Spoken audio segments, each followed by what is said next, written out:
Hello. A quarter of a century ago, I was invited by Sir Peter Hilton, the then Lord Lieutenant of Derbyshire, to take part in a major event that was going to be put on at the Opera House in Buxton. The event was the brainchild of Peter and his wife Winifred, and was to be called Tribute and Promise, and it was to be a celebration of the 50th anniversary of the end of hostilities in Europe in the Second World War. That's the sort of invitation that you don't refuse. The plan for the evening was that a third of the proceedings would take the form of an act of remembrance, and that the other 2/3 would be a celebratory concert. My responsibility was the celebratory concert, but the staging in the theatre of the whole. There would be representatives of the armed forces present, there would be various members of the clergy, there would be in the audience many invited guests from both Derbyshire and other parts of the British Isles. It was to be a big do.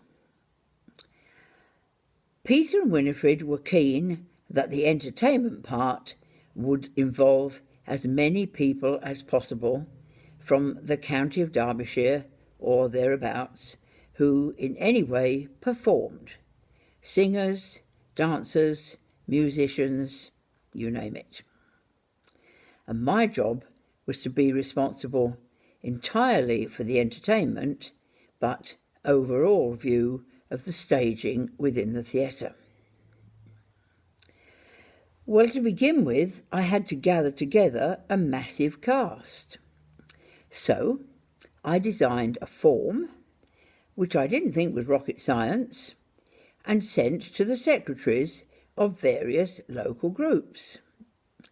The form had questions like, what is the title of your group? What will be the nature of the item you could present at the concert? How long is it likely to take? How many people will be involved? Do you have your own transport?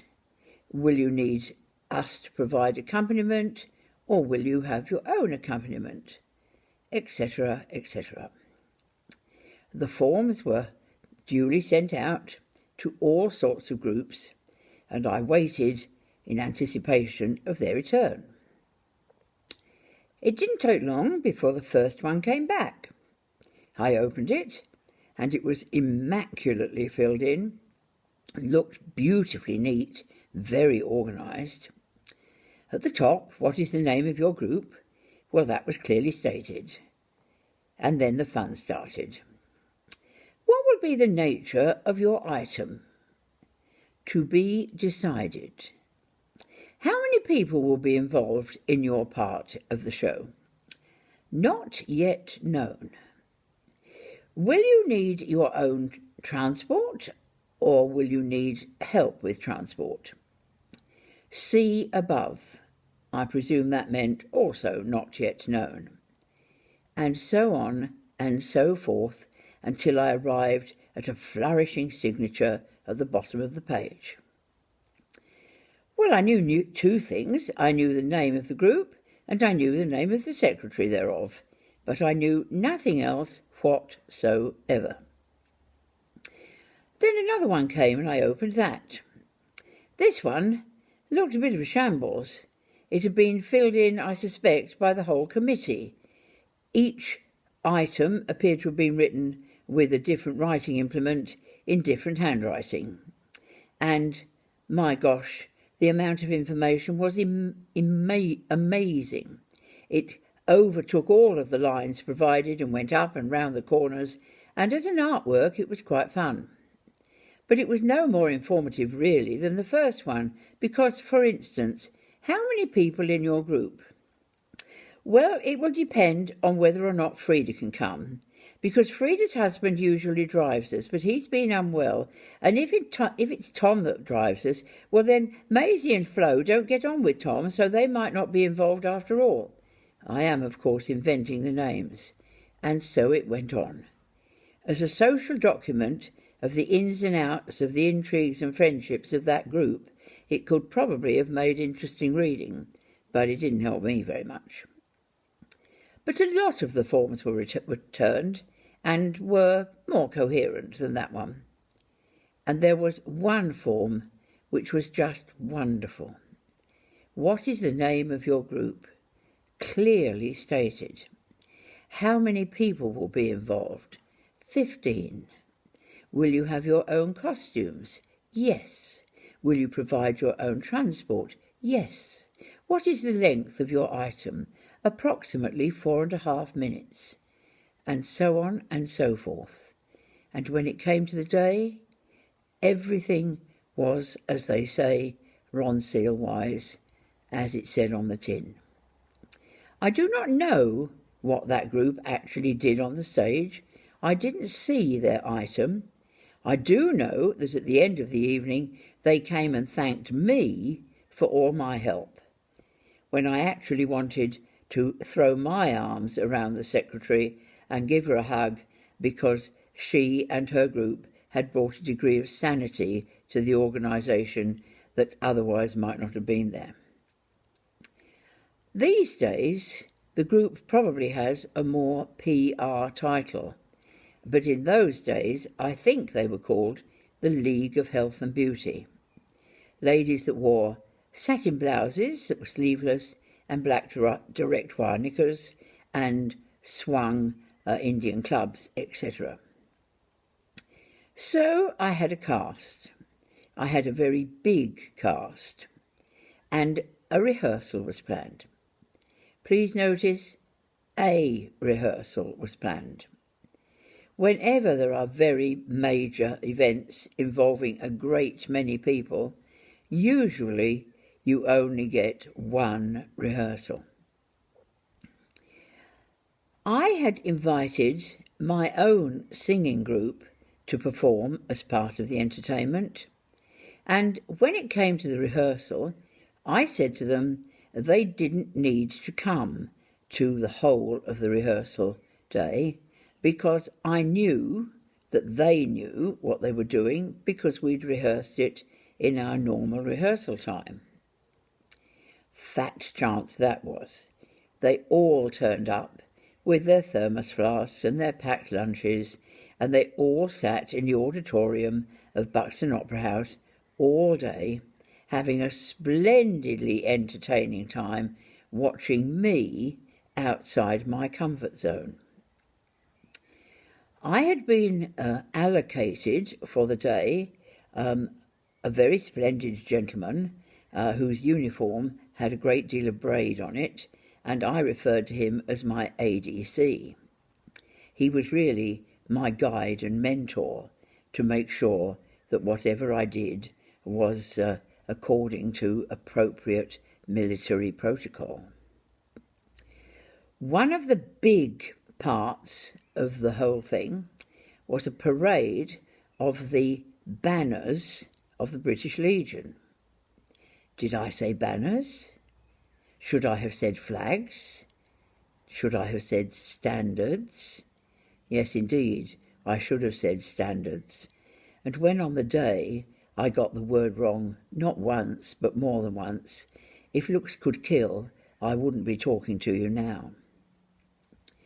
The standard bearers all arrived to practice and were, for the most part, persons of mature years.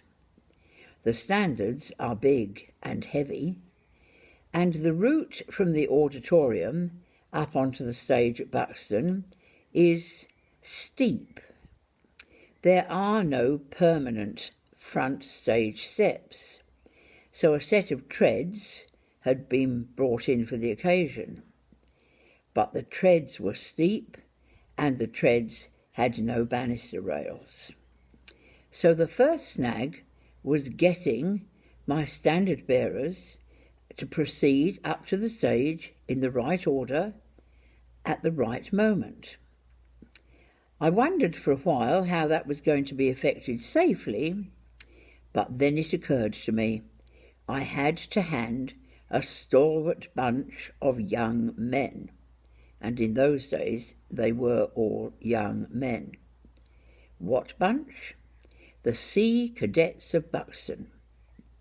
It's always puzzled me somewhat why the most landlocked town in the British Isles has sea cadets, but it does, and they did a grand job helping the standard bearers to safely move from the auditorium to the stage. When they were on the stage, I grouped them into a tableau, which I thought looked attractive. That was fine until my ADC tapped me on the shoulder and said, "Excuse me, ma'am. Very attractive to look at, but I fear not according to protocol." "Oh dear," said I. "What's wrong?" "Well," he said, "ma'am, the senior service needs to be prominent." The senior service is the Navy. Now, the Navy standard, not surprisingly, is Navy. The Air Force standards are Air Force Blue, and many of them have beautiful silver wings and similar symbols embroidered upon them. And the Army standards are so many and various and glorious that they look as though they've come from the world of operetta, with lions and unicorns and crowns and tassels. And I had made a splendid picture of the grouping of the standards. But I had to decide that I must change this to make the senior service prominent. And then I realised that involved everybody going back down to the auditorium, because they all had to come up in a different order in order to make the new tableau. Well, with some difficulty, everyone reached the auditorium safely, and there was a great deal of milling around, and I said, "Stop, stop, stop, you've got to come back," and absolutely nothing happened, and my aide said quietly, "Excuse me, ma'am, try halt as you were." So I did, and they did.